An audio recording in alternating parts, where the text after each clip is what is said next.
Hari ini Manchester United kembali memasak di Premier League. Tuan rumah sempat tertinggal cepat lewat gol Maxence Royce di menit keempat setelah sundulan dari sepak pojok. Bruno Fernandes jadi penentu momentum.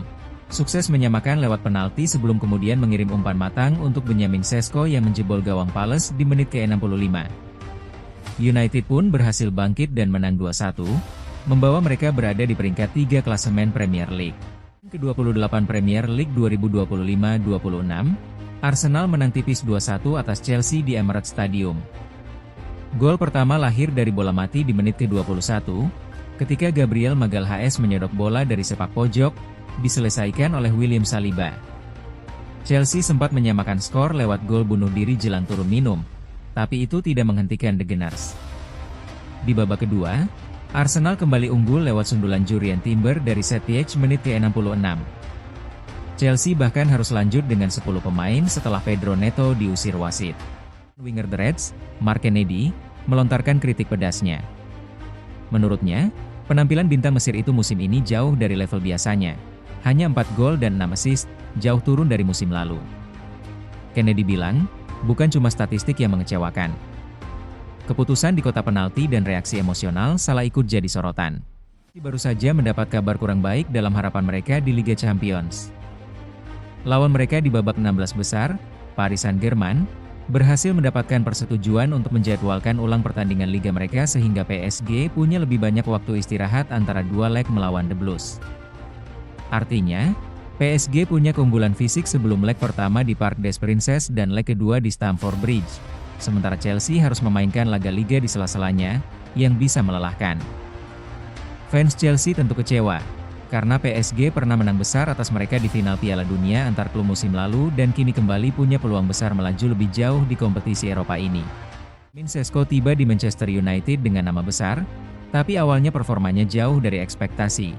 Hanya 2 gol dari 1.400 menit utama di Liga. Segalanya berubah drastis setelah Michael Carrick mengambil alih sebagai pelatih interim.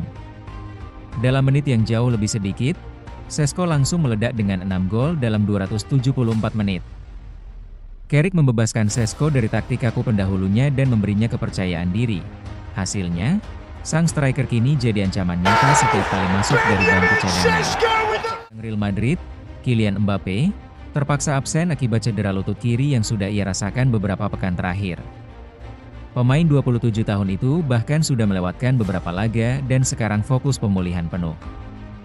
Madrid berharap Mbappe bisa kembali tepat waktu saat leg kedua babak 16 besar Liga Champions lawan Manchester City, dijadwalkan 17 Maret mendatang.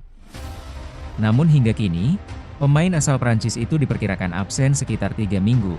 Berarti bakal absen di beberapa pertandingan penting sebelum itu. Tanpa Mbappe, Madrid harus mencari solusi lain untuk tetap menjaga momentum mereka. Sambil berharap sang mega bintang ke pekan ke-26 La Liga, Barcelona menghancurkan Villarreal 4-1 di Camp Nou. Lamine Yamal, anak muda 18 tahun ini mencetak hat-trick pertamanya bersama Barca, dan jadi sorotan seluruh stadion.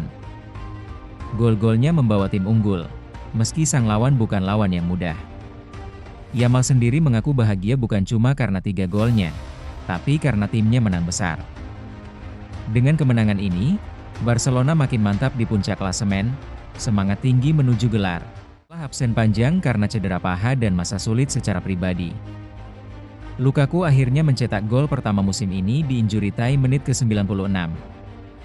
Gol ini bukan sekadar gol biasa, itu mengakhiri paceklik kemenangan Napoli dan membawa mereka menang 2-1 atas Verona.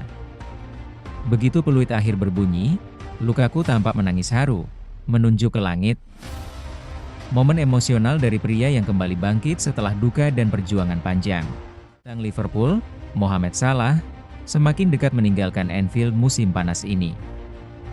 Musim ini rumor hengkangnya kembali menguat setelah ketegangan dengan pelatih Arne Slot muncul. Salah sebenarnya baru perpanjang kontrak sampai 2027, tapi peluang pergi kini makin besar. 2 destinasi yang paling realistis, Liga Pro Arab Saudi, opsi lama yang masih jadi favorit.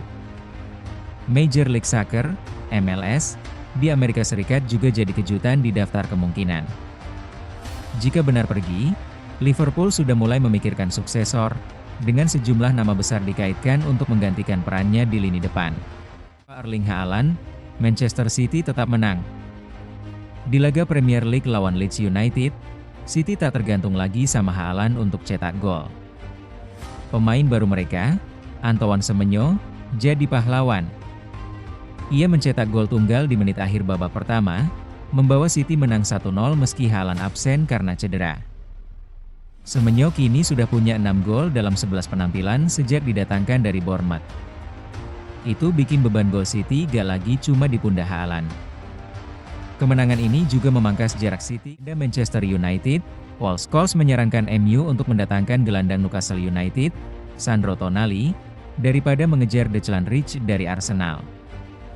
Menurut Scholes, Tonali kini bermain sangat impresif dan bisa jadi gelandang terbaik di Liga Inggris. Bahkan lebih baik dibanding Rice, yang sudah jadi favorit banyak fans. Scholes tetap uji Rice, tapi dia merasa Rice kadang terlalu banyak sentuhan dan kurang konsisten dibanding Tonali. Sementara itu, kontrak Tonali di Newcastle masih panjang dan masa depannya masih jadi spekulasi jelang bursa musim panas.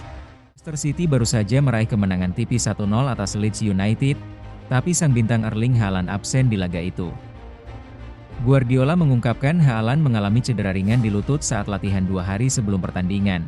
Bukan yang serius, tapi cukup membuatnya belum siap bermain. Ketika ditanya soal kepulangan Haaland, sang pelatih hanya berkata, "Saya berharap dia bisa kembali, tapi saya tidak tahu kapan." City kini harus jalani periode penting musim ini tanpa striker andalan mereka. Besar di Liga Pro Saudi. Di pertandingan melawan Al-Faiha, Cristiano Ronaldo mendapat penalti di menit awal, tapi ia gagal mengeksekusinya. Bola melenceng dari gawang, membuat CR7 terlihat frustrasi. Meski begitu, Al Nassr tidak menyerah. Mereka sempat kebobolan dulu, tapi kemudian bangkit lewat gol Sadio Mane, gol bunuh diri lawan, dan akhirnya gol kemenangan di akhir laga. Sayangnya Ronaldo juga mengalami cedera ringan dan harus ditarik keluar, tapi timnya tetap meraih kemenangan 3-1 dan menjaga harapan juara Liga Pro Saudi musim ini.